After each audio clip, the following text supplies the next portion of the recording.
Bienvenue à nouveau sur Propulsion Ancienne. On a de la chance, aujourd'hui il fait beau. Il y a du soleil. Il y a du soleil et on va essayer une voiture qui m'a toujours fait fantasmer, un coupé qui m'a toujours fait fantasmer, même dans les jeux vidéo. Gran Turismo pour ne pas le citer. Oui, le 4, le 5, le 6 et voilà. Je vous présente l'Alfa Romeo GT mais en 3,2 litres V6 Busso.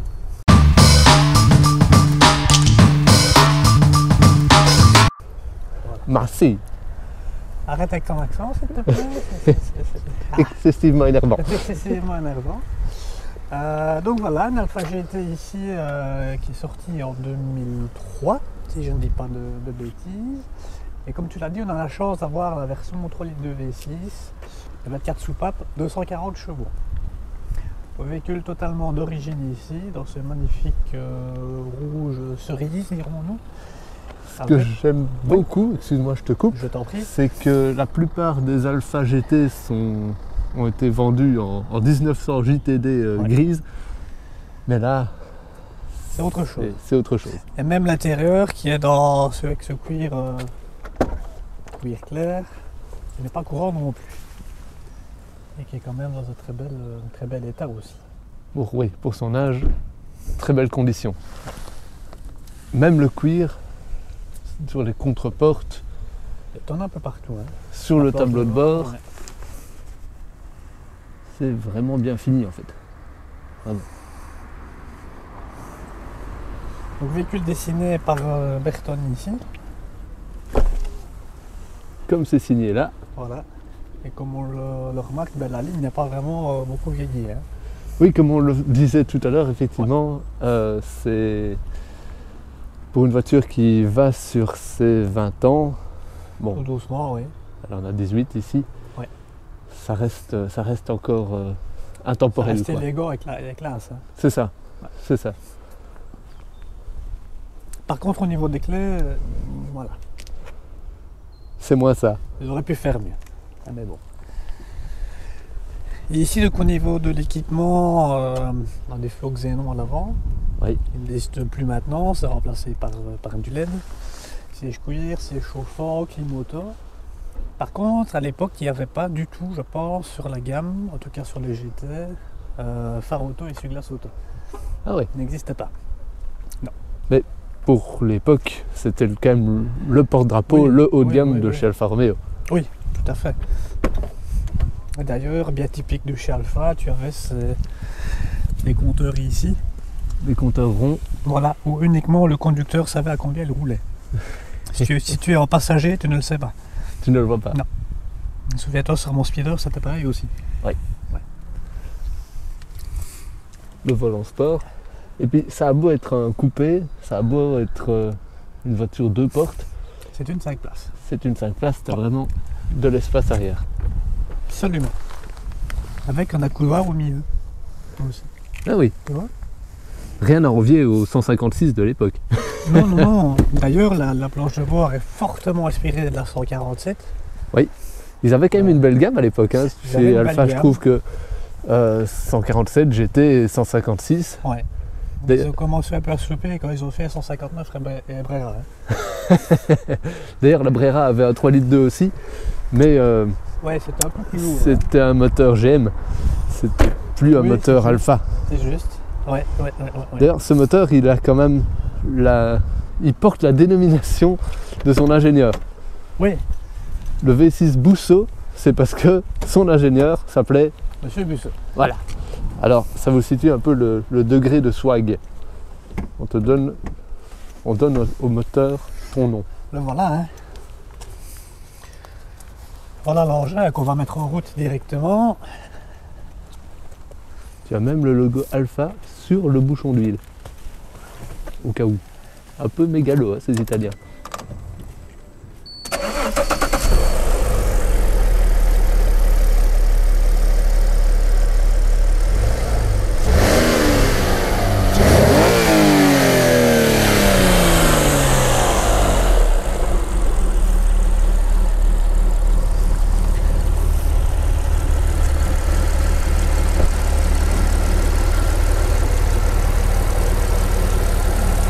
C'est beau, hein. C'est agréable. Ouais. Avant l'ère du néo-rétro, Ouais. avant l'avènement de la Fiat 500, bon la Mini était déjà là, mais La coccinelle, la Beaton. c'est ça. On va dans ce sens-là. Alfa avait aussi subtilement repris le design de l'Alfa GT des années 60, Ils l'ont un peu modernisé, c'est vrai. Ouais. avec une carrosserie un peu un coupé tricorps comme ça. Moi j'aime bien. T'achètes? Elle est à vendre, il paraît. Elle est à vendre, ouais. Moi, ce qui m'a toujours fasciné aussi, c'est que tu as un avant quand même. Il n'est pas très agressif dans sa ligne. Oui. Mais cette calandre-là, Elle est mythique. Hein. oui.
D'ailleurs, on va vous prouver que cette Alfa a bien une 5 places, n'est-ce pas Nils?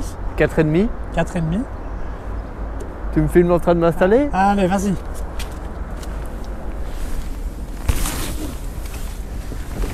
Je garde ma dignité. Oui. Il y a une meilleure garde au toit que dans la 911. Oui. Donc ici, on est tous les deux. À l'aise. Donc toi, tu fais 1m93 et moi 1m68. Et En demi. trichant un peu, voilà. Je le disais tantôt, les Italiens, c'est des mégalos. Oh, ça va. Mais ce que j'apprécie beaucoup, c'est les parties creusées pour ton bras. Oui. Et puis même au niveau des petites attentions, tu as une aération, une Ouais. seule aération à Ouais. l'arrière. Ce qui n'était pas très courant à l'époque, à part sur les... à mon avis, à l'époque, 156, 159, tu les avais peut-être. Oui, Série mais sur 3 un- classée, mais sur un coupé comme ça. plutôt rare. Et Ouais. puis évidemment des petits cendriers et des finitions cuir jusqu'aux places arrière, je veux dire. Oui, tu en as là, ici. T'as très peu de plastique dur. Oui. La La finition est belle pour une italienne des années 2000. Début 2000, oui, oui, bien sûr. Et tu remarques même que le cuir sur le volant n'a pas... N'est pas patiné. Non, ça va. non. Les sièges aussi, j'aime beaucoup le gris comme ça, ce qui est assez rare. C'est valorisant. Ouais. On est aussi sur le haut de gamme Alpha. Là, sur le coup, on va jeter un coup d'œil au niveau du coffre, Oui, on voir va combien aller voir de cadavres on sait mettre dedans. ça. Allez, c'est parti.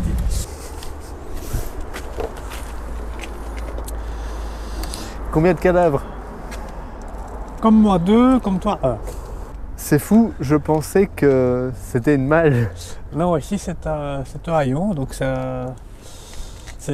une 5 places avec haillon. Le coffre est quand même spacieux. Mhm. Tu sais faire tes courses et mettre des bacs à bière sans problème. On frise toujours l'alcoolisme. Oui, bah tu sais bien. J'aurais pu parler de caisse de vin aussi. Oui. C'est plus notre truc. Hein, mais tu as des petits rangements ici qui sont sympas. Oui, pour de la contrebande, de ce que vous voulez. Voilà. Et une prise de zone pour regarder Le frigo. La frigo box. La frigo box. Comme tout bon coupé qui se respecte aussi, naturellement, pour garder un certain niveau de classe, pas de montant aux fenêtres. Ça veut dire une hauteur abaissée et surtout ce niveau de fenêtre qui monte et descend à chaque fois qu'on ouvre ou qu'on ferme la porte. C'est un détail, hein, mais ça change tout. spéciale note aussi au rétroviseur digne d'un concept car, profilé et vraiment en harmonie avec la voiture en fait. C'est une belle voiture avec un magnifique moteur. Elle a un défaut, c'est le rayon de braquage. Julien va vous montrer.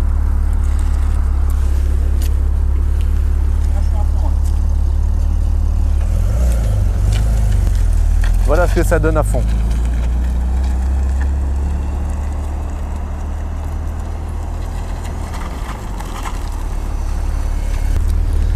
Ça change de la Twingo. Hein. T'étais à fond? C'était à fond. D'accord. Comme tu le disais, le passager n'est pas du tout concerné par la conduite.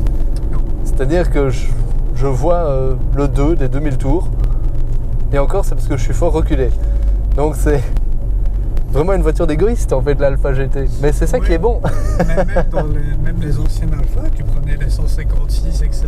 Tu avais aussi ces trois compteurs assez typiques où uniquement le conducteur voyait ce qu'il faisait. Quoi.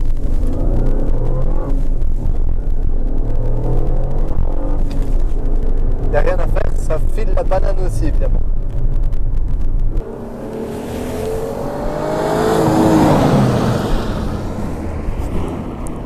Ça tient quand même méchamment le pavé. Hein.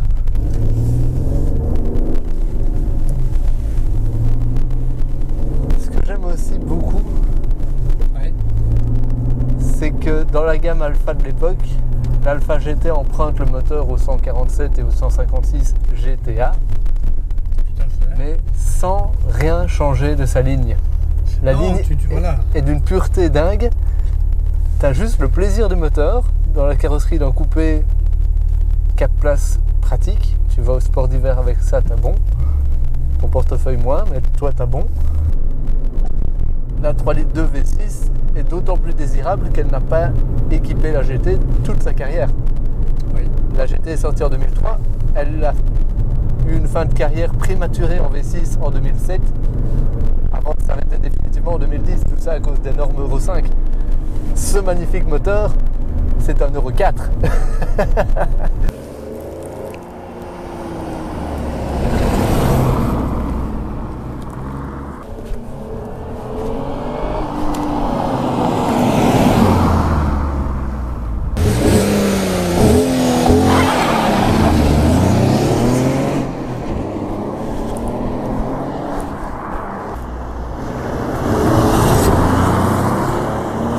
Julien, une petite conclusion? Oui, volontiers. Deux choses qui m'ont frappé sur cette Alpha GT. D'abord le moteur, Oui, c'est clair que très coupleux à la régie. il ne rechigne pas à prendre des tours aussi, je trouve ça impressionnant. Oui, voilà, que tu sois Il a une sonorité merveilleuse.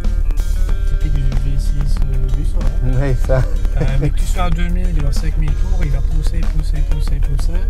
Agréable, vu que c'est un atmosphérique qui n'a pas de coup de pied Oui, aux fesses comme un moteur turbo. je suis surpris aussi par la finition intérieure. Donc, on est sur quelque chose plutôt luxueux finalement, avec du cuir partout sur le tableau de bord Oui, t'en as jusqu'au passage arrière. C'est aussi, hein. c'est fou. Oui, oui. Là, d'habitude, c'est Même dans les boîtes de porte, c'est capitonné. une boîte de porte. Les bacs de porte. J'ai compris. T'as du mal à appeler le partenaire, hein, que ça. Oui. Il y a quelques petites attentions qui ont l'air un peu anodines comme ça, mais qui participent grandement à la vie à bord, notamment à la boîte à bord creusée. Oui, C'est un détail, mais ça permet. Pour il y a des grandes jambes à bien. Pour les grandes quilles, c'est pratique. Voilà. Direction assez précise. Le rayon de braquage, comme on a vu, Pourri. ça, il est voilà. S'il fallait lui trouver un défaut, ce serait ça. Sinon, C'est ça, ouais. Et peut-être l'accessibilité au moteur, le V6 c'est un peu rentré entre les pieds, faire des trucs vous-même là-dessus. bon amusement. Mais sinon, voilà. Ça lui remplace tous les défauts. Voilà. N'hésitez pas à commenter, partager, liker, abonner et cliquer sur le pouce bleu. Oui, et la petite cloche. La petite cloche, La petite très cloche, importante. pour les rappels. On a quelques chouettes petits trucs au programme qui sont en cours, qui sont presque finis, qui vont commencer. Hein. Oui, on se démerde. On se démerde, on fait ce qu'on peut, en plus du boulot, ben, c'est pas toujours évident. Mais Bon visionnage. Merci, hein. Allez, Ciao. tchuss.